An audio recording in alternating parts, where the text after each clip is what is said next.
మనకి అన్నీ చేసుకోవాలని ఉంటుంది, కానీ అన్నీ అందుబాటులో ఉండవు. అలాంటిదే అరిసెలు. అరిసెలు చేసుకోవడం చాలా కష్టము. ఇండియాలోని 4-5 కలిసి చేసుకుంటూ ఉంటారు, కానీ ఇక్కడ సింగిల్ హ్యాండ్తో నేను ఒక్కదాన్ని ఎలా చేస్తానో మీకు ఇక్కడ చెప్తాను. ముందుగా కాస్కోలో దొరికే సుప్రీం బ్రాండ్ లాంగ్ రైస్ తీసుకొని 24 గంటలు నానబెట్టుకోవాలి.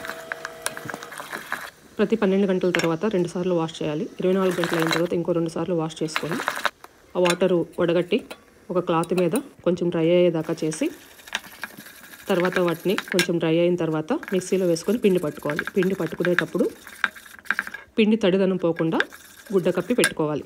తర్వాత 1 కిలో రైస్కి 1/2 కేజీ బెల్లం, 50 గ్రాములు 50 ml వాటర్ తీసుకొని పాకం రెడీ చేయాలి.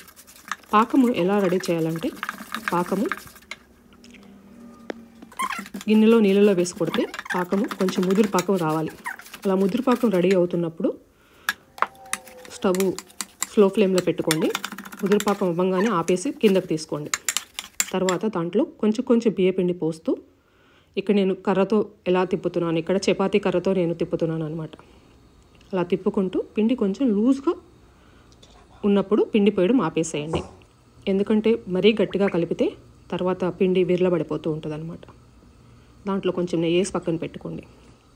ఇప్పుడు బాండీ పెట్టి దాంట్లో మీకు కావాల్సితే మొత్తం నెయ్యి అయినా కానీ, లేకపోతే హాఫ్ నెయ్యి హాఫ్ నూనె అయినా పోసుకొని దండం పెట్టుకొని దిష్టి తీసేసుకొని, ఇలా నిమ్మకాయ అంత సైజు ఉండలు చేసుకొని కొంచెము తిక్కుగా ఉండేటట్లు, ఆ పిచ్చ కొంచెం తిక్కుగా ఉండాలి చేసుకొని ఇట్లా నూనెలో వేసుకొని కాలుతున్నప్పుడు ఇలా పొంగుతుంది అన్నమాట.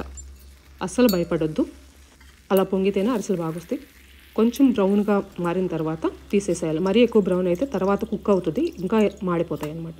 తీసుకొని ఇక్కడ ఇట్లా నేను ఇట్లా 2 గిన్నెలు వాడుతున్నాను, ఎందుకంటే నా దగ్గర అరిసెలు గంటలు లేవు కాబట్టి ఇలా వాడుకొని, ఎక్కువ ప్రెస్ చేయొద్దు, కొంచెం ఉండాలన్నమాట. తర్వాత ఇలా చేస్తే మనకి ఎమ్మి అరిసెలు రెడీ అయిపోతాయి.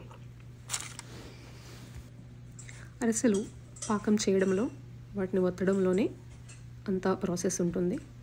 ఆయిల్ కూడా స్లో ఫ్లేమ్లోనే ఉండాలన్నమాట. ఎందుకంటే మనం ఒక్కొక్క అరిసె వేసుకుంటాం కాబట్టి బాగా వేడైతే తొందరగా కలర్ మారిపోతుంది, కుక్ అవ్వదు. నేను అంతా ప్రాసెస్ డీటెయిల్డ్గా స్మాల్ వీడియోస్ షార్ట్స్ రూపంలో అప్లోడ్ చేశాను. అవి ఒకసారి చెక్ చేయండి. ఈ చలికాలంలో అరిసెలు తినడం చాలా మంచిది మన బాడీకి. సో మీరు కూడా ఇవి చేసుకొని ఎంజాయ్ చేయండి. Please share this video with all your friends and follow me on my Instagram and YouTube. Thank you.